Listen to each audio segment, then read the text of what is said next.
everyone, welcome back to the Mobile Computing Lecture Series. This is Lecture 4. In today's lecture, we are going to study multiplexing and multiple access techniques. Till now, we have already studied what is a signal, what is an antenna, how signal propagation happens in wireless communication. Now, naturally, a very important question arises. How do thousands or millions of users communicate wirelessly at the same time? How does a mobile network manage so many users with limited bandwidth? To answer all these questions lies in multiplexing and multiple access techniques. This lecture is very important for university exams. Lecture objective. Today, we will understand need for multiplexing, learn concepts of multiple access, study what are SDMA, FDMA, TDMA, CDMA, and we will compare all these access techniques. Why channel sharing is needed? In wireless communication, available bandwidth is limited. Number of users is very large. Wireless spectrum is costly and regulated. So, for all these will require channel sharing. Imagine a situation. If each user is given a separate frequency permanently, then very soon all frequencies will be exhausted. New users cannot be supported. So the challenge is how to serve many users using limited resources. The solution is sharing the channel efficiently. This channel sharing is achieved using two options. First is multiplexing, second is multiple access techniques. Then again question you can ask, that is why channel sharing is required in wireless communication. Next, what is multiplexing? Multiplexing is a technique that allows multiple signals to share a single communication channel. In simple words, many signals are combined into one signal for transmission. Multiplexing happens mainly at transmitter sites, combining signals, and at receiver sites, separating signals. So, remember, multiplexing is many signals to one channel. You can see here, in this, we are having multiple signals which are combined at multiplexer side, then they are sent through a single communication channel. Then we are having demultiplexer, that demultiplexer, or we are having receiver. At the receiver, we are having demultiplexer that separates these inputs or these channels, signals. So basically, at multiplexing side or at transmitter side, we are combining signals through multiplexing, sending that particular signal through a single common channel. Then at the receiver side, we are having demultiplexing. We are separating that signals. Need for multiplexing. Why we need multiplexing? Main reasons are better bandwidth utilization, supports multiple users, reduces transmission cost, avoids wastage of channel capacity. If we are giving a single channel to single user, then at some time they will use the channel, at some time they don't.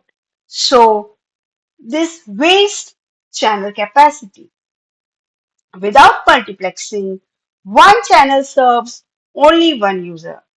Resources remain ideal most of the time.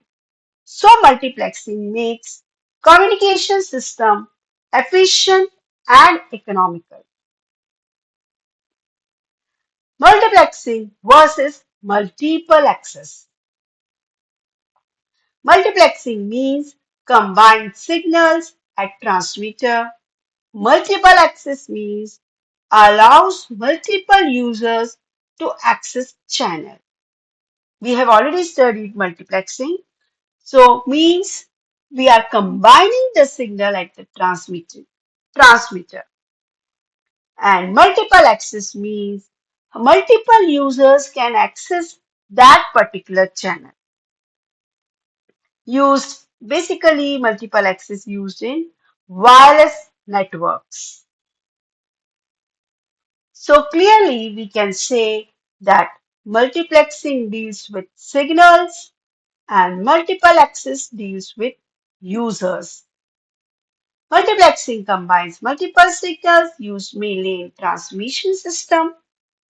Multiple access allows multiple users to access the same medium used in wireless networks.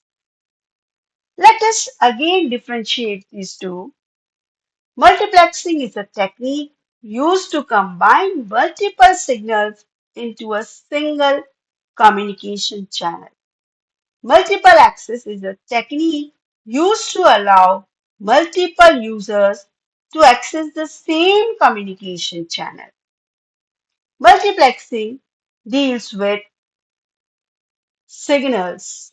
Multiple access deals with mainly with users. Used at physical layer of transmission efficiency, used at network access level to manage users.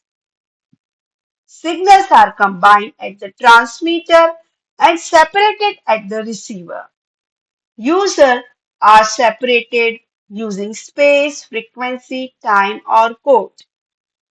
Focus is on efficient channel utilization. Focus is on supporting multiple users simultaneously.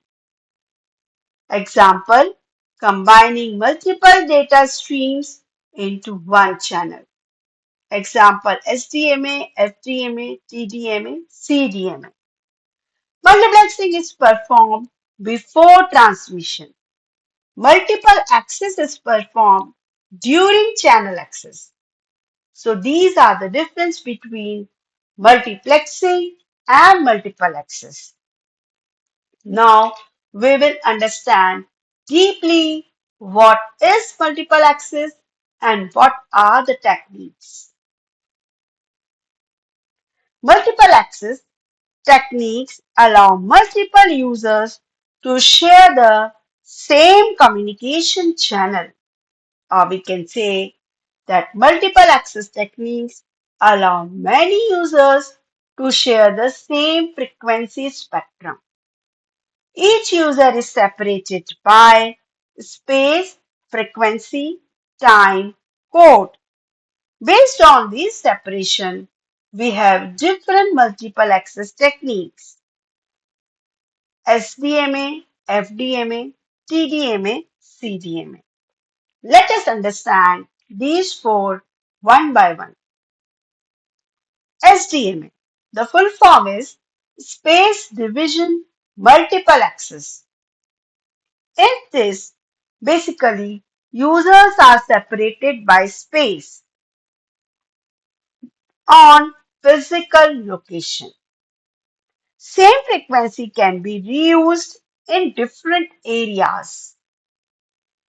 They can use directional antennas. Example, cellular networks using sectorized cells. Advantages: efficient frequency reuse.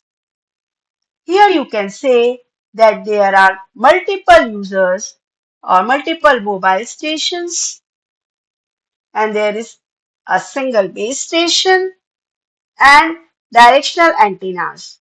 So basically users are separated on physical location or the location where they are located. They can use same frequency but in different areas. So this is space division multiple access. Users located in different direction. Even though the frequency is same, but users are separated by space, so SDMA uses space as the separation parameter. Next is FDMA. The full form is Frequency Division Multiple Access. In Frequency Division Multiple Access or FDMA, channel divided into frequency bands. Total bandwidth is divided into smaller frequency bands and each user gets a unique frequency. User transmits simultaneously, but the frequencies are different. Used in earlier cellular system, limitations guard bands require. So here you can say that we are having data 1, data 2 and data 3. We have been these particular data have been allocated different frequencies. So each user occupies a separate frequency band and they can send data simultaneously.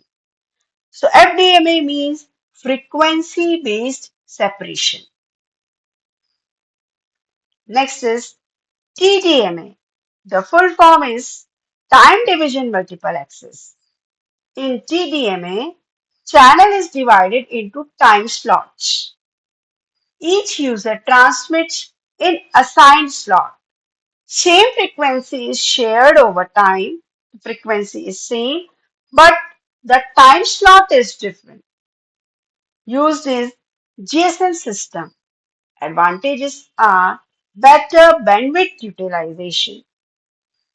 Here we can say that we are having data 1, data 2, data 3 and all the users or the data are separated timely. Means each user uses the channel only during its particular time. They have been allotted that particular time. At that particular time, only that user can access the channel. So we can say that in TDMA, time-based separation exists. Next is CDMA. CDMA means code division multiple access. The most advanced technique is this, that is CDMA. Each user assigns unique code. All users transmit at the same time. Each user has a unique separating code so they can transmit at the same time or they can transmit simultaneously. Receiver uses code to extract desired signal. Advantages: high capacity, better resistance to interference, and also secure communication. Here you can say that we are having channel 1, channel 2, channel 3 and up to channel N. So all the receivers have their unique code and at the receiver side that unique code will be identified and the information is transmitted. So we can say that CDMA separates users using codes, not frequency or time. Comparison of access techniques. So here we can say that SDMA space-based, FDMA frequency-based, TDMA time-based, CDMA code-based. So this is how we can differentiate between the multiple access techniques. You can see in this particular diagram, then FDMA that we are allocating different frequency, TDMA different time, and CDMA same time, same frequency, but the codes are different for different users. Advantages of multiple access: supports many users, efficient spectrum usage, reduced interference. To summarize today's lecture, multiplexing allows multiple signals to share a channel. Multiple access allows multiple users. SDMA, FDMA, TDMA, CDMA are key techniques. In the next lecture, we will start cellular wireless network and GSM introduction. Thank you. Also, please subscribe to my channel and share these videos.